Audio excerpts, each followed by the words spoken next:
Então, bom dia a todos. Obrigado mais uma vez por essa oportunidade de falar um pouco sobre a parte da previsão por conjunto, mas no contexto também da assimilação de dados. Então, o título dessa apresentação é Assimilação de Dados Híbrida, visando a previsão por conjunto. Especificamente, eu vou falar primeiro sobre a parte de previsão por conjunto, como ela está estabelecida aqui no CPTEC, um pouco sobre o histórico desse estabelecimento, e depois eu vou contextualizar a parte da previsão por conjunto na assimilação de dados. Aí eu puxo um pouco sobre aquilo que eu trabalhei na minha tese, né?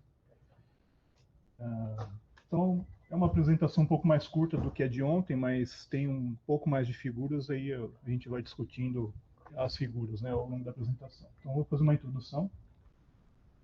Acho que tem que clicar só na tela ali, porque isso. Obrigado, eu não tinha colocado o tempo. Então, eu vou passar aqui para a introdução.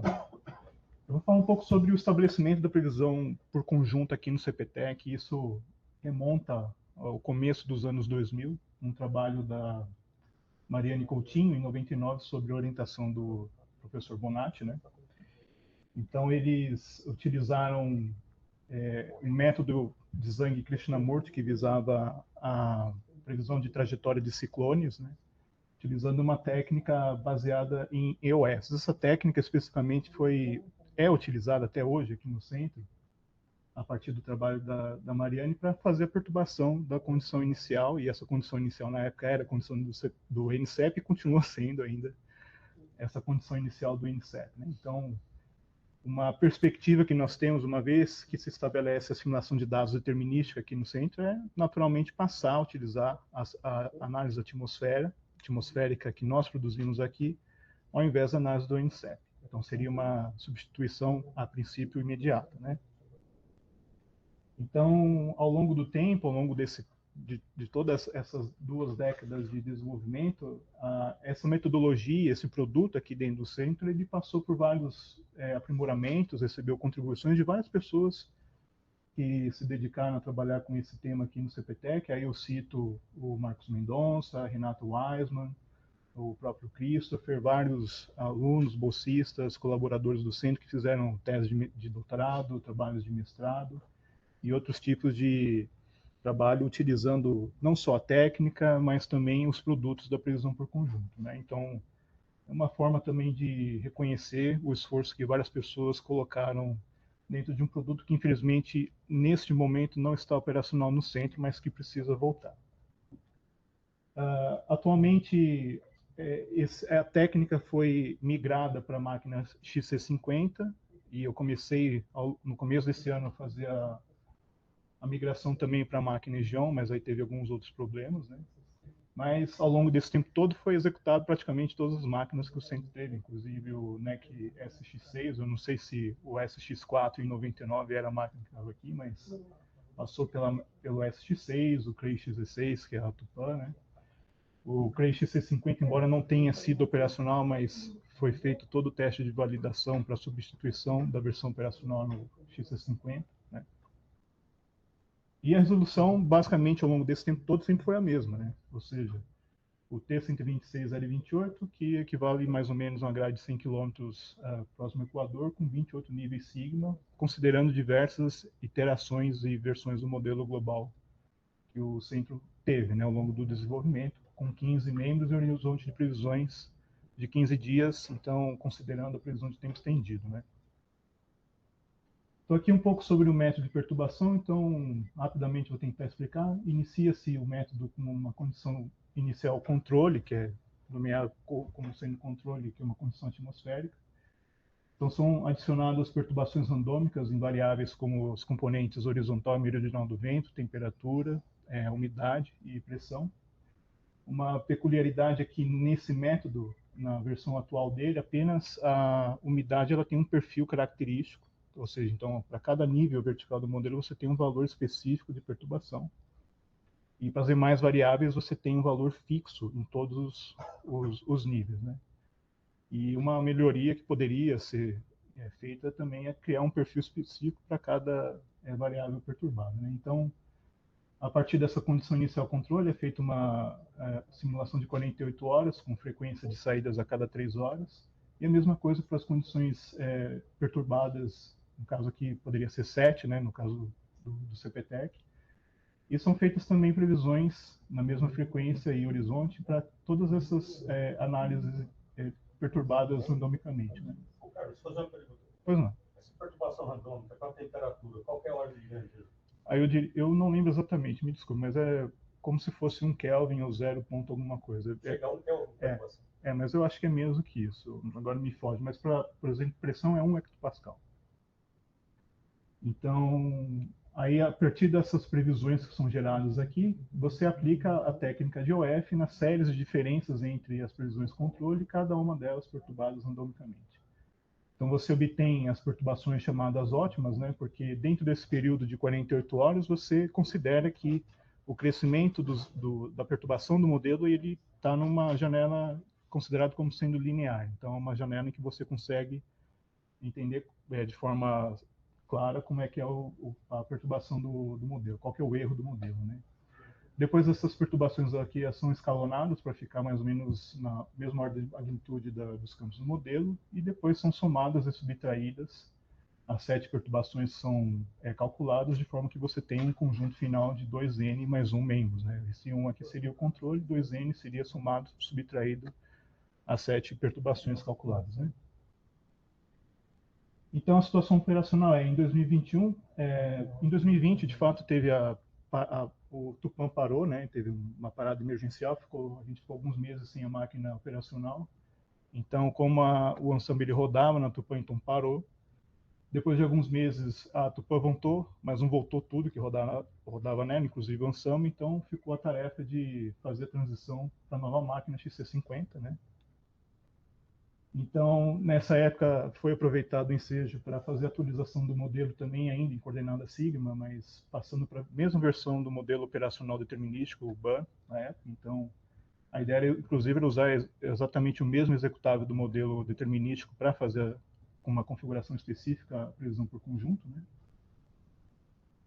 E a resolução também foi mantida a mesma por questões de custo computacional, porque com 15 membros, se você começa a aumentar muito a resolução ainda em 100 km, é factível fazer a previsão por conjunto, mas o T213, por exemplo, que eu já havia testado alguns anos atrás, tem um custo maior, claramente, e também o custo das transformadas que são utilizadas para compor e recompor o espaço espectral e ponto de grade acaba ficando mais alto. Então, o T299, por exemplo, utilizando a implementação das rotinas de transformação do espaço para o espaço espectral e vice-versa, é muito alto porque nessa implementação atual ainda são todas rotinas seriais, não são paralelizadas. Né? Então, uma coisa que é necessário fazer é utilizar, por exemplo, as mesmas rotinas que são utilizadas no shopping. Né? Ainda assim, com os 15 membros, o mesmo análise atmosférica do INCEP.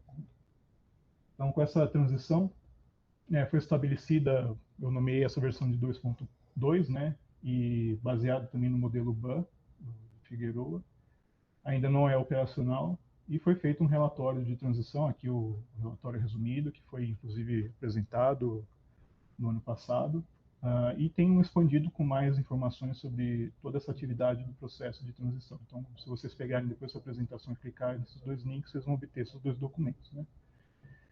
E depois uma aplicação que foi feita nesse interim foi a parte da previsão subsazonal que utilizou essas implementações, inclusive a versão do modelo, para o trabalho do Bruno, o trabalho da tese de doutorado dele, né? Então esse trabalho aqui está em vias de operacionalização, né? Usando uma configuração específica com mais níveis na vertical, ainda 100 km e menos membros, né?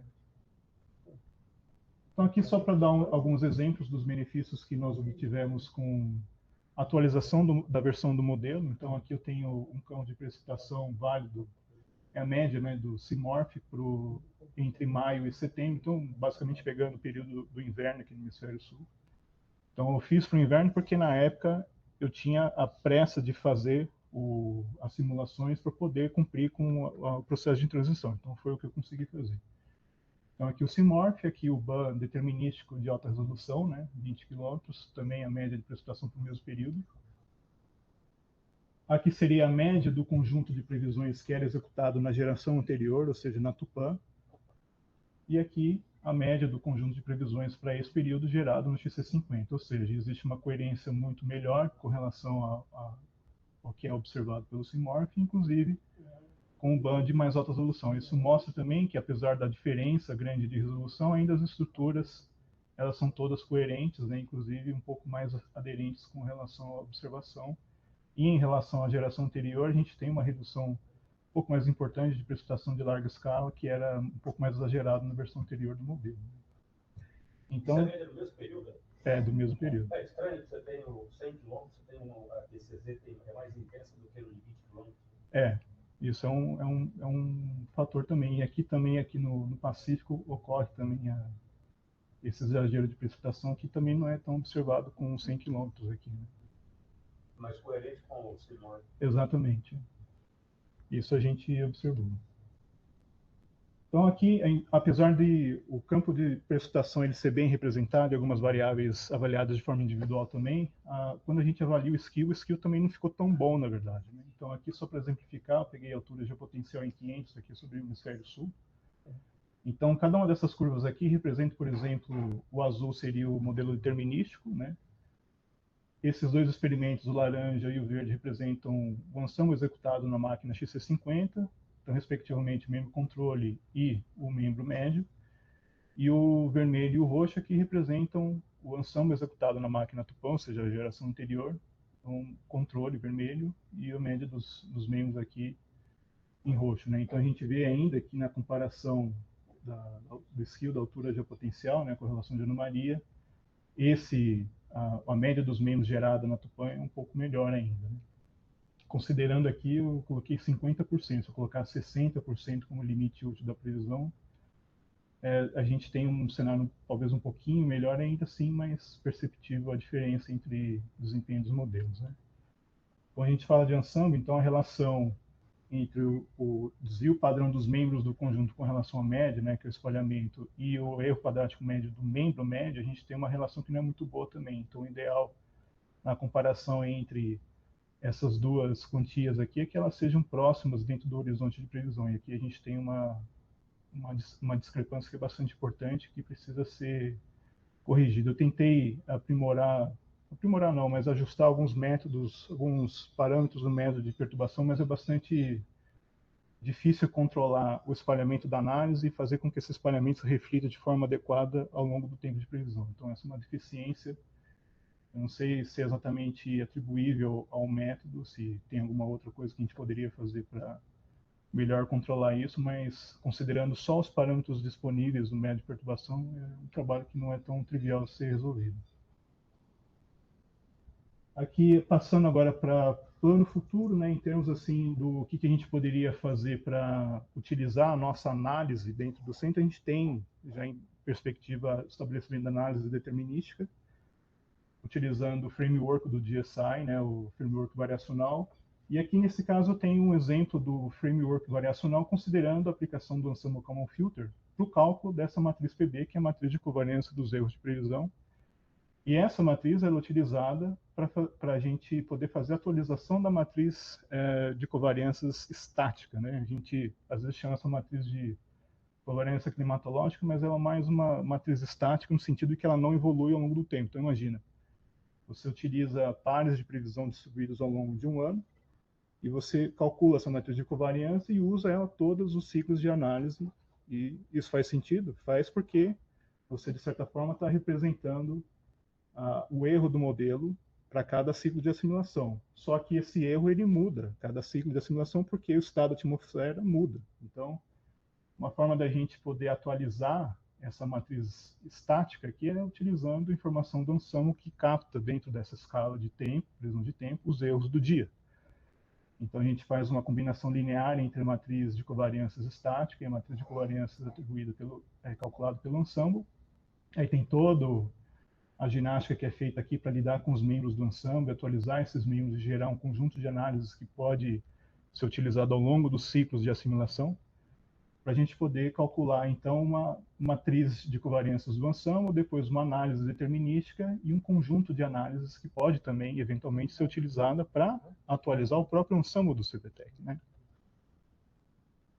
Então, aqui uma sugestão, uma ideia seria também aplicar, por que não, um método de perturbação por funções ortogonais empíricas dentro do próprio ensemble que já está sendo gerado aqui no CPTEC. Isso aqui é uma ideia, né?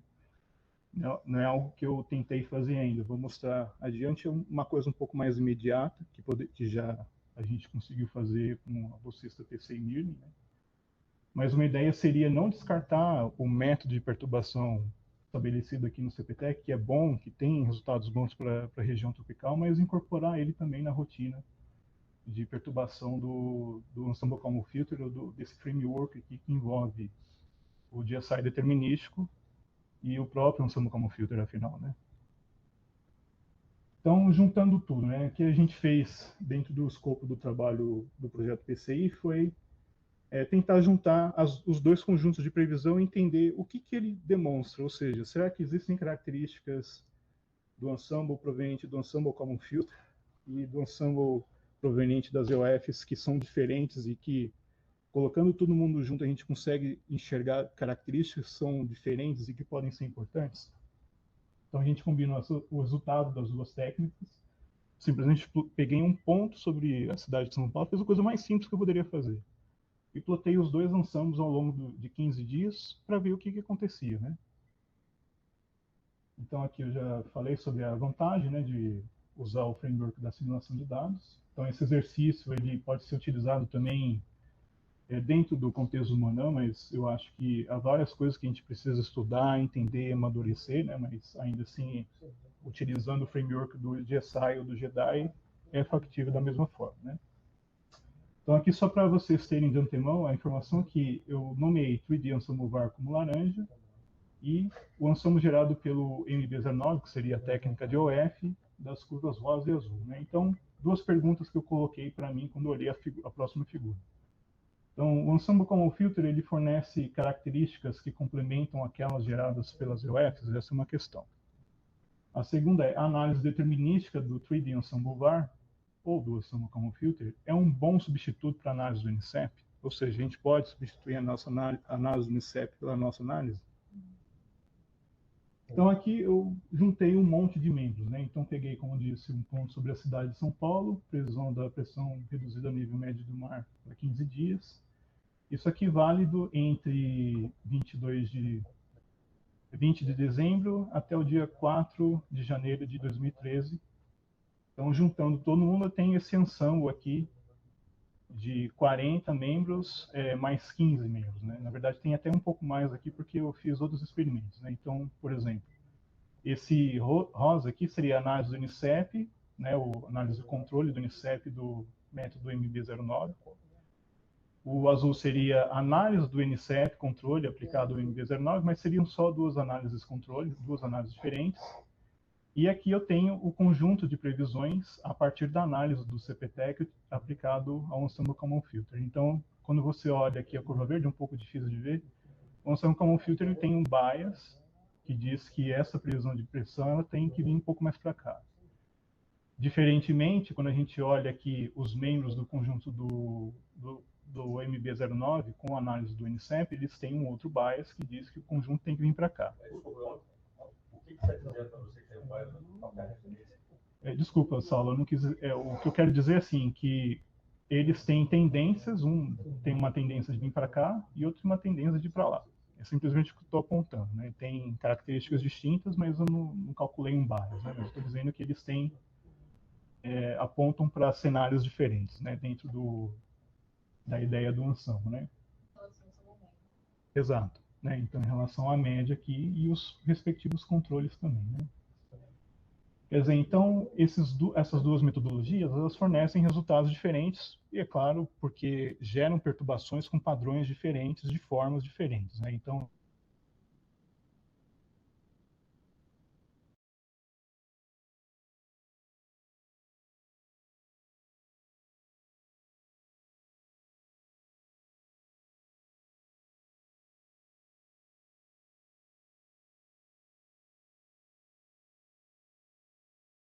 né, as duas. E aí ela plotou o controle da análise do NCEP e a média dos membros do conjunto MB09 gerado aqui pelo CPTEC, né? Então, tem essa reprodução aqui do campo de precipitação, né? E aqui seria o correspondente da análise de controle do 3D Ensemble VAR, né? Então tem algumas semelhanças, né? Os campos são comparáveis, apesar de alguns pontos você tem, como aqui na própria ITCZ, você tem precipitação um pouco mais exagerada, mas você tem uma suavização também dessa precipitação sobre os Andes, o que é uma coisa importante quando você compara com a observação, né, digamos assim, você também tem uma correspondência um pouco melhor. Isso é só um caso que a gente pegou, certo? E quando a gente considera a média aqui dos conjuntos, a gente também tem uma situação que a gente pode considerar como, de forma bastante subjetiva, não objetiva, mas subjetiva, de forma coerente com aquilo que é observado, né? Então, ainda assim, a gente consegue gerar um produto, a princípio, que tem um resultado que merece ser estudado, que merece ser explorado e que pode vir a contribuir com o produto de previsão por conjunto aqui do centro, né? Então, isso é só um exemplo. Então, agora, finalizando, já estourei meu tempo, mas vou acabar em breve, né? Então, algumas questões, né? Então, uma dificuldade que eu sei que existe aqui ao lidar com previsão por conjunto é controlar o espalhamento das análises de previsões, isso é uma coisa realmente complicada de fazer. O custo computacional elevado, aí vem um pouco na discussão que a gente teve na apresentação do professor Haroldo sobre o uso de inteligência artificial para substituir ou emular o Ensemble Common Filter, que é a parte mais custosa desse sistema que utiliza o Ensemble para atualizar a matriz de covariância, né?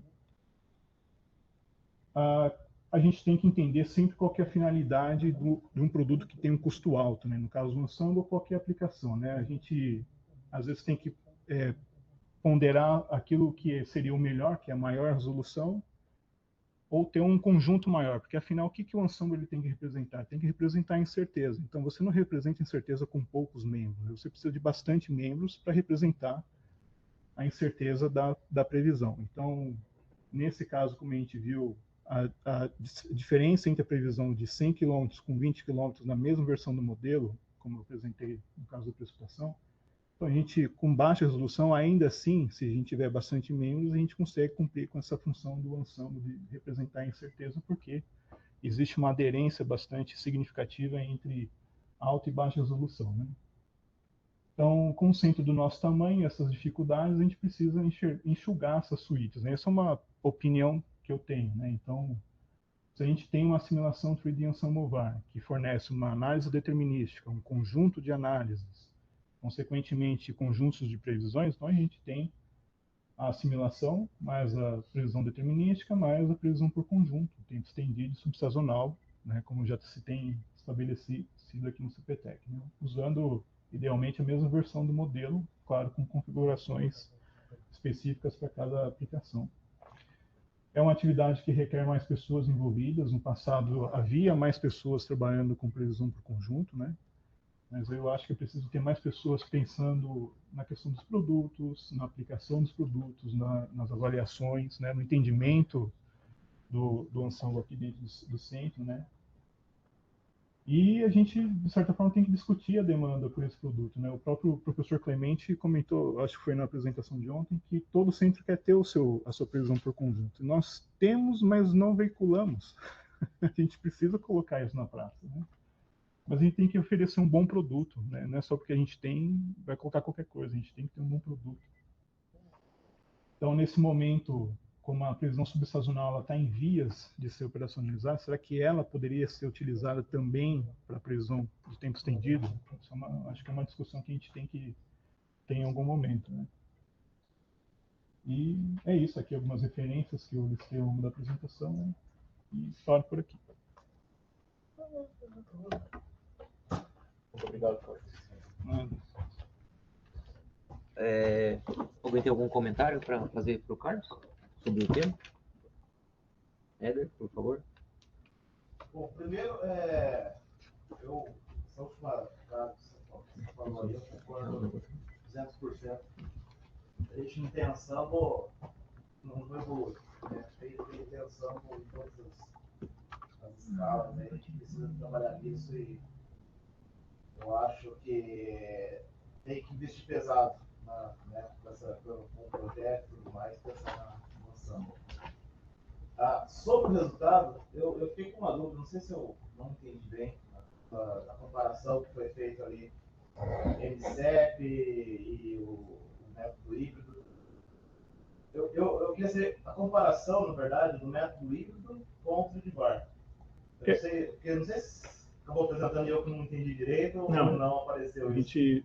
Eu peguei ali a previsão que sai do controle do Ensemble do CPTEC e a média dos membros, a previsão, e comparei com o controle do híbrido, seria o Trudvar, mas atualizado com a matriz B do Ensemble, e a média desse Ensemble do híbrido. Né?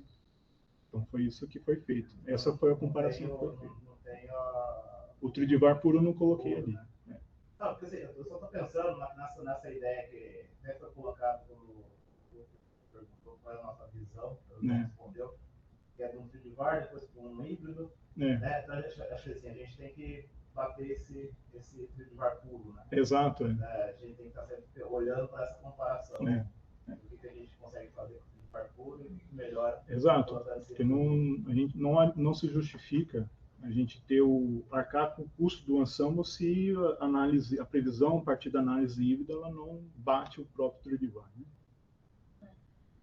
Discordo totalmente, porque até o SMWF na página deles, eles colocam lá explícito que embora o Ensemble não bata o determinístico de autoprodução, ele nos informa a respeito das incertezas.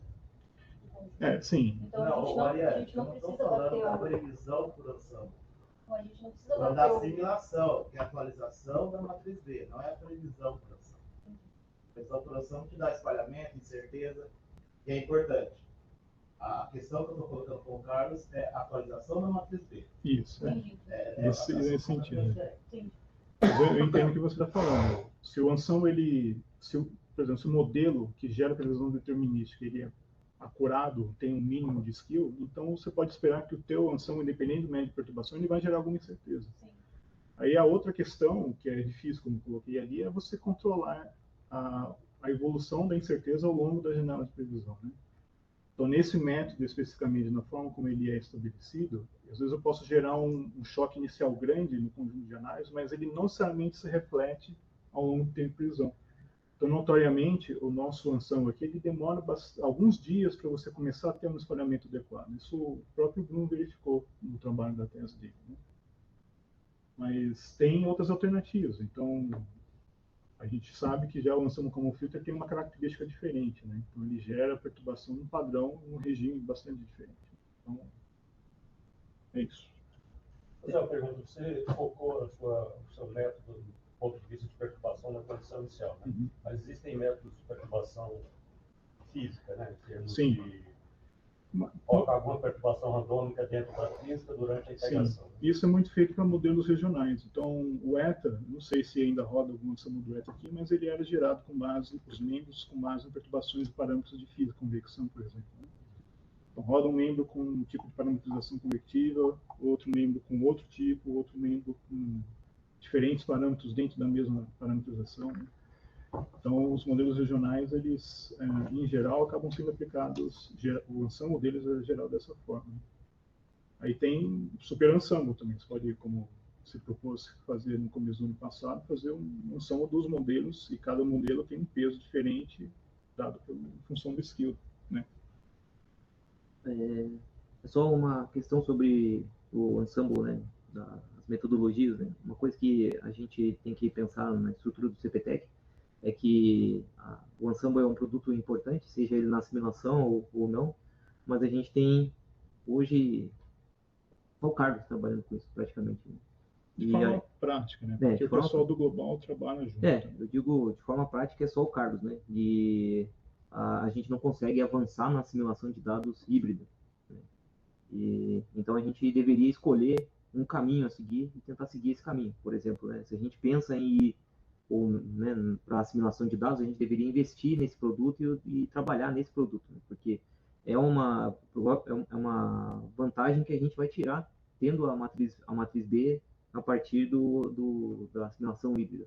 Mas é um passo que a gente não consegue dar porque a gente fica preso numa outra metodologia, que não a da assimilação de dados, né? Então é uma coisa que a gente precisa também decidir num futuro próximo. Ou então colocar mais pessoas para trabalhar para a gente poder conseguir dividir o tempo, né? Deixar uma pessoa dedicada para assimilação e outra dedicada para esse ensemble que a gente tem no CPTEC hoje. Então, isso aí tem que colocar nas demandas, né? Porque tem demanda de pessoal, a gente tem promessas e um horizonte bastante promissor de que nós vamos poder contratar em diversos tipos de modalidades, concurso, o servidor temporário, então mesmo pelos recursos do NCD, da FINEP, nós temos que ter um planejamento de demanda. Eu vejo quando você colocou lá a sua frase, precisa de mais gente para essa atividade, na verdade essa é a atividade, né?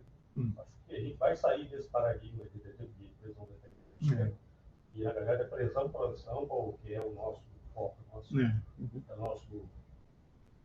o nosso produto. Vocês bem sabem que a prisão determinística ela tem as dificuldades dela.